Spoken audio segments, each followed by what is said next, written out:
¿Qué tal? Buenas tardes, soy Aaron Yosel Trejo Ortega y el tema que abordaremos a continuación es Así es nuestro cerebro bajo el trauma, de la asignatura Psicopatologías del Adolescente.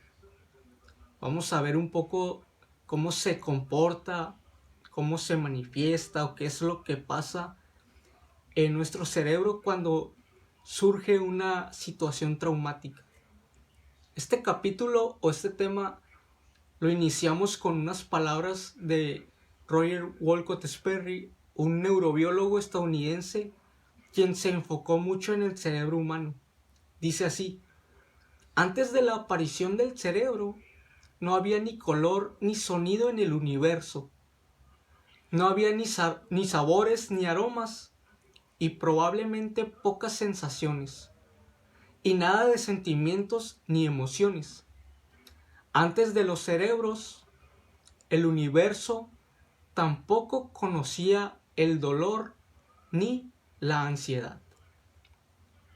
Primeramente, ya para entrar al tema, quiero mencionar que Paul MacLean tiene una teoría llamada cerebro triúnico. En ella se describen tres sistemas cerebrales, que son el cerebro reptiliano, cerebro límbico y el sistema cerebral neocórtex. En algunos casos, el cerebro antiguo es dominante, por ello apaga parcialmente el cerebro superior y prepara el cuerpo para correr, luchar, y en ocasiones lo deja paralizado. Si la respuesta que da el cerebro antiguo al cuerpo es exitosa, por ende escapamos del peligro.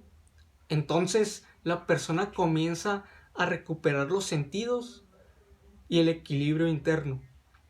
También, después de los acontecimientos traumáticos, el cerebro sigue enviando señales al cuerpo para que escape de una amenaza inexistente. El cerebro se construye desde abajo, se desarrolla nivel a nivel en cada niño desde el útero. La parte más primitiva, la parte que ya está conectada cuando nacemos, es el cerebro reptiliano. El cerebro reptiliano es el responsable de todo lo que pueda hacer un recién nacido. Por ejemplo, comer, dormir, despertar, llorar, tener hambre y liberar el cuerpo de toxinas por medio de la orina y la defecación. Encima del cerebro reptílico se encuentra el sistema límbico, que es el centro de emociones y el monitor de peligro. Por otro lado, tenemos al sistema neocórtex. Este se ocupa de la lógica, la imaginación, toma el control y planea, pero es mucho más lento que los demás. Ahora bien, cuando se crea o existe un trauma en nuestras vidas, por alguna situación desfavorable, llega y afecta todo el organismo, es decir, el cuerpo, la mente y el cerebro. Pues se vive con un sistema nervioso diferente. Además, cuando existe el TEPT o trastorno de estrés postraumático, el cuerpo se sigue defendiendo de amenazas pertenecientes al pasado. Como dato sustancial, es importante que el tratamiento acerca de los traumas englobe todo el organismo, como ya mencionamos antes, el cuerpo, la mente y el cerebro, pues no es conveniente controlarlos por sí solos, porque haciendo esto podemos dar como resultado síntomas de fatiga crónica, fibromialgia, que es un trastorno por dolor musculoesquelético, y entre otras enfermedades antiinmunes. Cabe mencionar que cuando el sistema de alarma de nuestro cerebro se dispara, automáticamente nosotros se crean planes de huida que son preprogramados por las partes más antiguas de nuestro cerebro, como mencionamos ya antes, por el cerebro reptiliano. Quiero mencionar también un descubrimiento de parte de algunos científicos italianos en 1994. Ellos identificaron unas células especializadas en la corteza que se acabaron llamando neuronas espejo. Sin embargo, las neuronas espejo también de una u otra manera nos hacen más vulnerables a la negatividad de los demás, de manera que respondemos a su ira con furia, o su depresión nos baja el estado de ánimo. Los lóbulos frontales tienen un buen funcionamiento que es crucial para mantener unas relaciones armónicas con el resto de los seres humanos. Los lóbulos frontales pueden restaurar el equilibrio y ayudarnos a darnos cuenta de que estamos respondiendo a una falsa alarma y abortar la respuesta de estrés. ¿Cómo identificamos el peligro o qué es lo que hay en nuestro cerebro que lo detecta? Bueno, está la amígdala, la función central de la amígdala, a la que por esta ocasión llamaremos el detector de humo del cerebro. Su función es identificar si la información que entra es importante para nuestra supervivencia. Cuando la amígdala percibe una amenaza, por ejemplo, un choque vehicular, manda un mensaje rápidamente, un mensaje instantáneo al hipotálamo y al tronco cerebral, recurriendo al sistema de hormonas del estrés y al sistema nervioso autónomo. Las señales de peligro de la amígdala desencadenan la liberación de potentes hormonas del estrés, como el cortisol y adrenalina, que hacen aumentar el ritmo cardíaco, la presión sanguínea y el ritmo de la respiración, preparándonos a nosotros para luchar o para escapar. Si la amígdala se dispara, podemos tener miedo crónico a que la gente nos odie, o podemos sentir como si la gente nos persiguiera.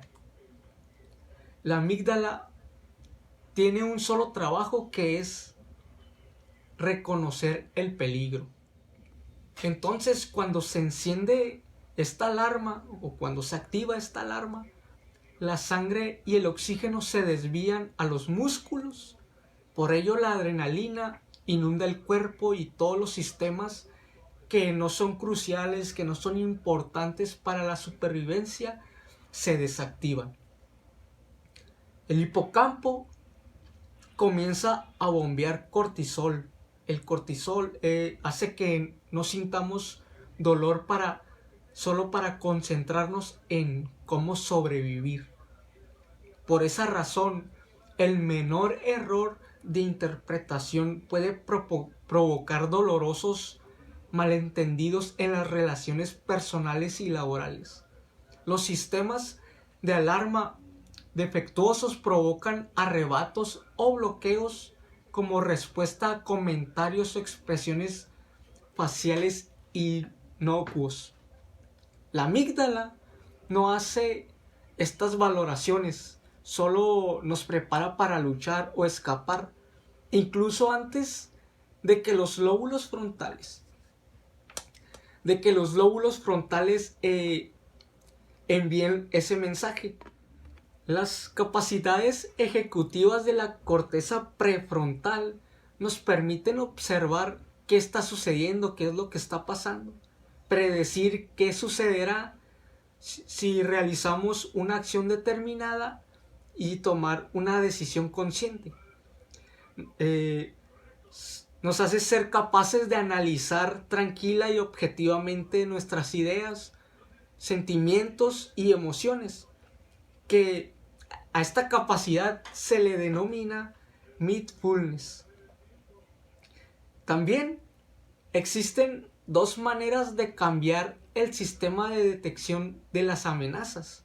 Puede ser de arriba a abajo a través de mensajes moduladores desde la corteza prefrontal medial, o de abajo arriba, que viene siendo a través del cerebro reptiliano mediante la respiración, el movimiento y el tacto.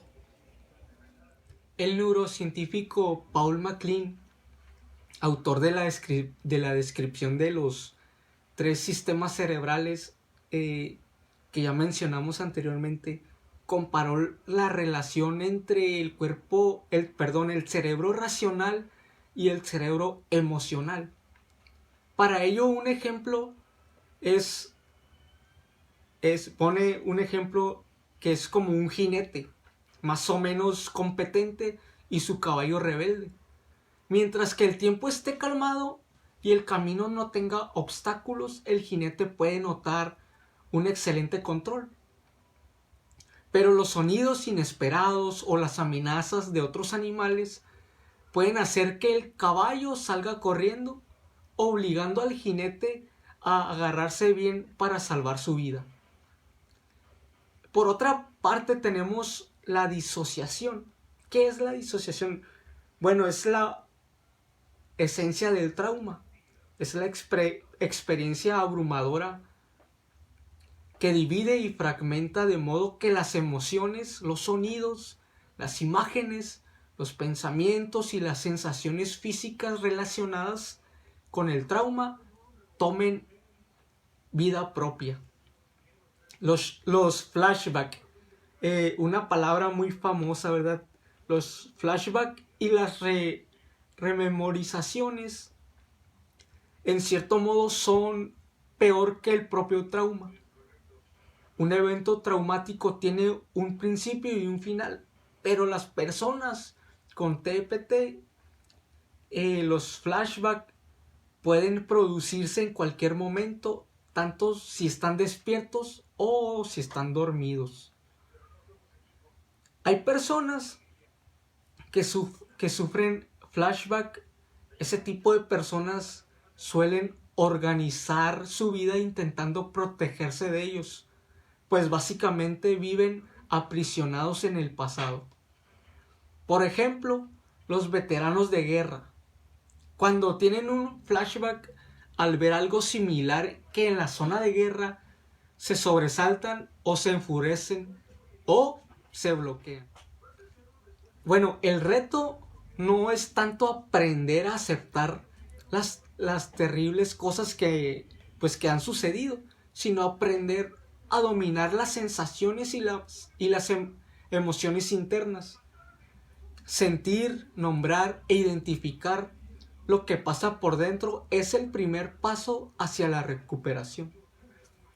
Las personas que sufren trastorno de estrés postraumático parece como si tuvieran las compuertas abiertas. Esto indica que sufren una sobrecarga emocional constante.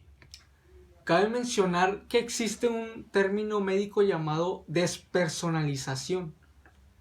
Hay casos donde las personas quedan en shock, paralizadas, en blanco, ¿verdad? Y después se les pregunta qué sienten o qué sentiste el día de tu accidente. Algunas personas pues sí dicen la verdad, nada, no sentí nada. A eso se les denomina despersonalización. Es decir, que hay mentes ausentes, miradas vacías y un bloqueo al mundo exterior. La despersonalización es una disociación creada por el trauma. Las áreas de sus cerebros están desconectadas, no pueden pensar o sentir profundamente, tampoco recordar o comprender lo que sucede. Algunos ejemplos que causan traumas son la guerra, violaciones y choques vehiculares, ¿verdad? El trauma ocurre cuando una persona es sobrepasada por algo más allá de su control. Tenemos que aprender a vivir en el presente. Cuando las personas se sienten sobrepasadas por el trauma, abusan del alcohol o drogas para bloquear recuerdos e incluso llegan a autolesionarse.